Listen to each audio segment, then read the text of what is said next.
Ladies and gentlemen, please welcome to the stage Mayor of the City of Miami, Honorable Francis Suarez.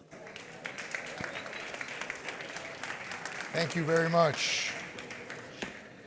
I'm going to give the President of Colombia the respect that he deserves. I know that there are many of you who would like to shake his hand, and I'm one of them, by the way.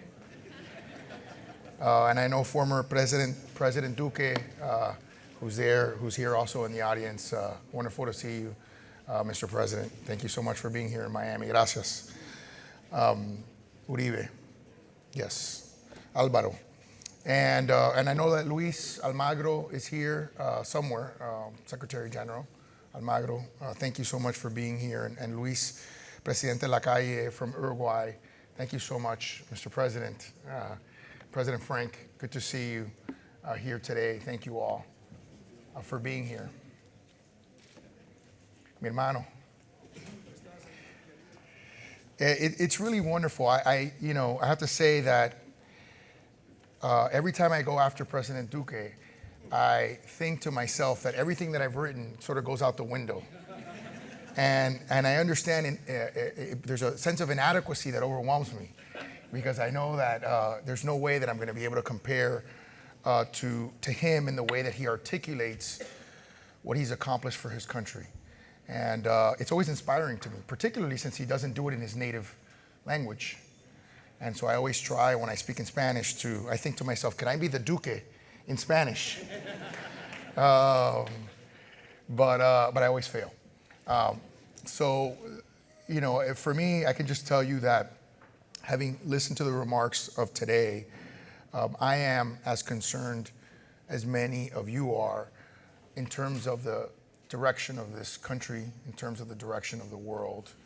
And in a city like Miami that has experienced tremendous prosperity because we have followed some simple rules, it highlights to me here as mayor that we have a job to do, not just in terms of leadership in this country, but in terms of leadership throughout the world. And why have we been successful in Miami? We've been successful because we've kept taxes low. We've been successful because we've kept people safe. We've been successful because we've leaned into innovation. And former President Padron, it's wonderful to see you as well, one of my good friends. It's not a difficult recipe for success, but it does require political courage. And unfortunately, in today's day and age, we often find ourselves missing the very element that we need the most, which is political courage. And we know that in democracies, the kryptonite to a democracy is division. And unfortunately, our enemies abroad have been extremely successful in using that kryptonite against us. And in many cases, we have become willing participants in allowing for that division to fester and to grow and to divide us, which frankly gives opportunities for socialist and communist ideologies to thrive, because they also capitalize on that division. And in Miami, we know the threat that is socialism and communism because we lived it. My grandfather was imprisoned in Cuba. His brother died in a Cuban jail. And we know that that ideology is the easiest sell in politics. It's always easy to convince people that if things are not going well, there's someone else to blame. It's always easy to convince people that government, if grown to its logical extension, can solve everyone's problems. The only flaw is that it's never worked. It's never worked in the history of humanity. It hasn't worked in Cuba, it hasn't worked in Venezuela, it hasn't worked in Nicaragua, it hasn't worked in Russia, it hasn't worked in China, and so many other places around the world. And what it has done is it has perpetuated equality. It has perpetuated equal misery, equal suffering, equal devastation. And I think as I was coming here, I was on the phone with someone, and I was thinking about what is the biggest sort of threat of communism and socialism? By the way, I had not planned on talking about this at all. It's not in my speech. I can show you a copy of it. But I was inspired by the moment.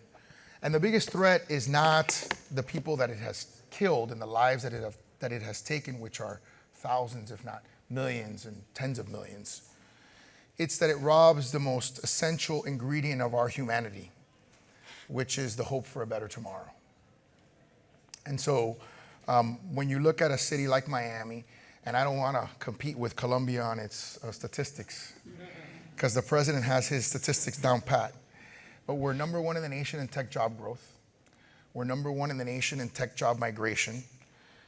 Because we've kept taxes low and kept people safe, and we've appreciated the innovators in our city and in our country, we've moved $2 trillion in assets under managed companies to Miami in the last 24 months. Our venture capital pipeline, depending on what study you believe, has grown either 200 or 400%. I know that's a big difference, but it's a significant amount of growth in 1 year. We're number one in pandemic recovery. So like Colombia, we have prospered throughout a very difficult moment in our history. And the president has had an incredibly challenging 4 years. Incredible with COVID and the Venezuelan migration crisis in Colombia. I mean, it's incredible what an amazing leader he has been, and what he's had to deal with in 4 years. I wish he could be there another 4 years, as I've had, which I was just reelected in November of last year for another 4 years. I wish we could be side by side for another 4 years. But you see a city like Miami that is continuing to prosper, that has been named the healthiest city in America, the happiest city in America, and by Financial Times, the most important city in America. And when you look across the world, you see that the world is getting younger, and the world is more dynamic and disruptive than ever before. And the true measure of success for cities or countries is no different. It's going to be, how do we deal with that disruption? Do we allow that disruption to overwhelm us? I call it the tsunami of opportunity. Do we allow the tsunami to run us over? Do we hide from the tsunami? Or do we get out our surfboards and decide we want to ride the wave of opportunity? And unfortunately, the answer is going to determine whether we succeed or fail.